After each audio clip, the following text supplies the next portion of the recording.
What are the chances that Josh Heupel runs two coaches out of a job in Tennessee's next two games? Of course, I'm referring to one Sam Pittman, who we all love, at Arkansas because he's such a great man, and then Billy Napier, who's very detail oriented, but appears in a little bit in over his head at Florida. Josh Heupel has a propensity to embarrass coaches. Could he be the final straw in those two coaches' current tenures at their school? I think that's possible, Dave. Sam Pittman up next is he has a tremendous record for losing close games. When you lose a lot of close games, you usually point to the coach. I mean, it seems like some of those you would pull out, but he's 6-16 with 6-16 in games decided by 8 points or fewer. Clock management isn't always one of his strengths, I don't think. Probability is not one of his strengths. Well, he's a likable guy, though. And if you see somebody you like and you just want to go give them millions of dollars, go for it. I'm sure it'll work out well. I think here's the thing. I mean, Josh Heupel and his offense have that kind of potential. You talk about a final straw kind of game where people just said, oh, my God, is this what we've come to? I mean, yeah, he loses all the close games, but what happens if he loses by 35 points? I could see that. And then Billy Napier, I'm still not 100% certain he will make it to Tennessee.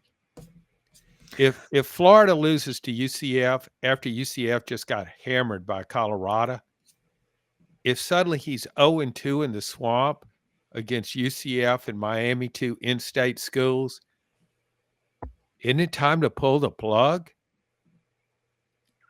Yeah, but he's very detail-oriented. Well, I know, but if he's... I mean, that's all that everybody said about him. With Nick Saban, when he was hired, they said great defensive coach, coaches DBs. Josh Heupel, he's a good offensive coach. This is the same thing with Dooley.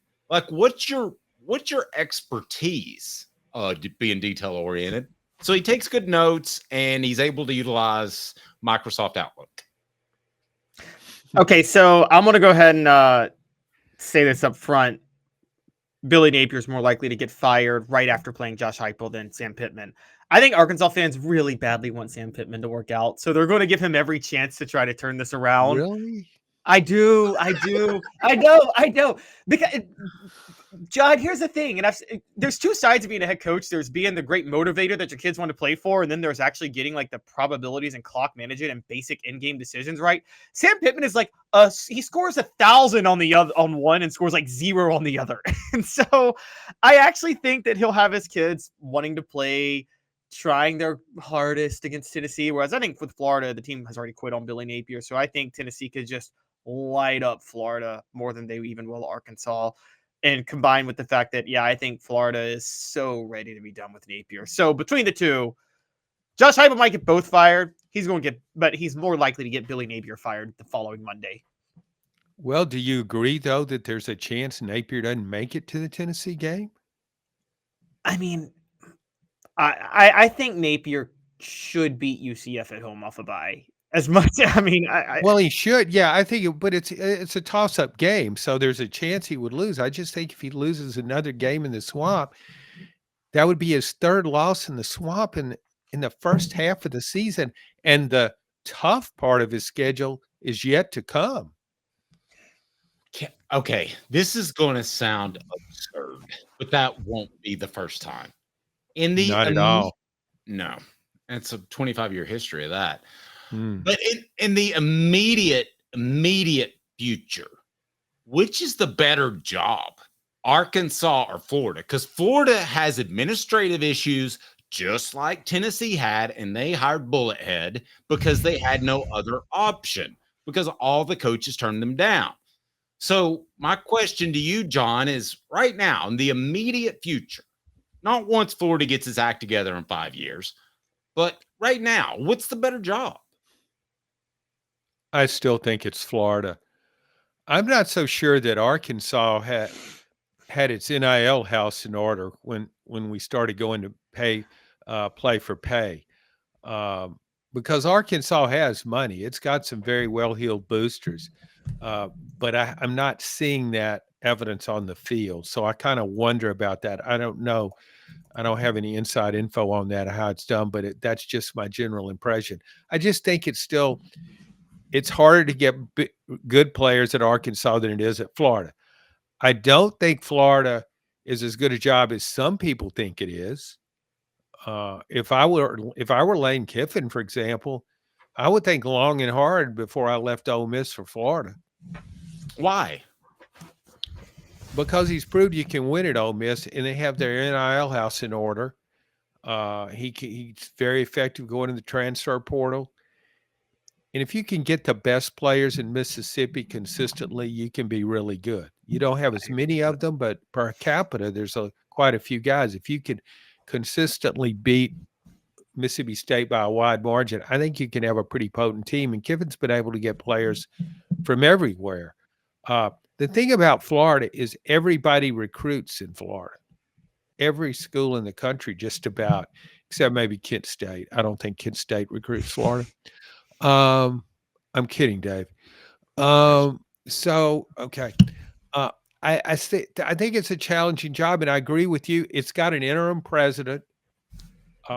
It's AD Scott Strickland. How secure is his job? He hired Dan Mullen. He's gone. I mean, he's gone. Well, that's what I think it would. Yeah, but see, I really think if Florida had its NIL act together, Dan Mullen comes in there, it would have fared much better. I mean, I think Florida would be much better off if it had Dan Mullen and a really viable NIL program than if it had Billy Napier and all those details that he worked out and all those people he hired for, okay, I want somebody cleaning the corners in every room. And then we're going to have somebody that goes to the main area of each room and clean that. We're going to be very specialized, and everybody needs to be good at their job. Yeah, Florida's the better job, and you're right. It's because neither side really has their NIL house in order, and also Florida State and Miami stuck in the ACC with all the issues with the ACC is going to make it easier to recruit Florida. So even if they're not functionally run, they still have a better lock on the state than anybody else. In Arkansas, their top booster right now is Jerry Jones, and so he's like the most incompetent man in America right now. So I think that's going to give them problems too. Yeah, listen, though, Jerry Jones, I don't know if he's the top booster or not, but if he decided to throw cash at that, he would be too involved. Okay, well, that's true. But he's almost dead, so that's fine. But Arkansas, could it be Ole Miss? Ole Miss, because it's had money thrown at it, and they throw money at players. Could they replicate that with a strong NIL? Fun, John. If you had a strong, if you get the Saudis behind you, yeah, you can win big anywhere. I think Ole Miss. I do think Mississippi. It seems like it produces more great players than Arkansas does. A lot of great players have come out of Ole Miss. Jerry Wright out of Mississippi, not Ole Miss. What? Yeah, but real quick time out. You guys both have alluded to a lot of talent comes out of Mississippi, the state of Mississippi. Guys, I don't think that's the case. Not per capita, no, it does. Well, per capita, though, there's fewer people there. I know. That's what I'm saying, though. If you can just corner the market in the state, I mean, you get some elite players. I mean, Marcus Dupree, Walter Payton, Jerry Rice, Brett Favre all come to mind. Yeah. Okay. Well, I just I've covered recruiting and deep into Mississippi in the junior college ranks, and I think there's 10 or 12 guys that anybody would want any year, but I think you've got to recruit elsewhere. Now, Lane's done a great job of being able to overcome that in the transfer portal and NIL.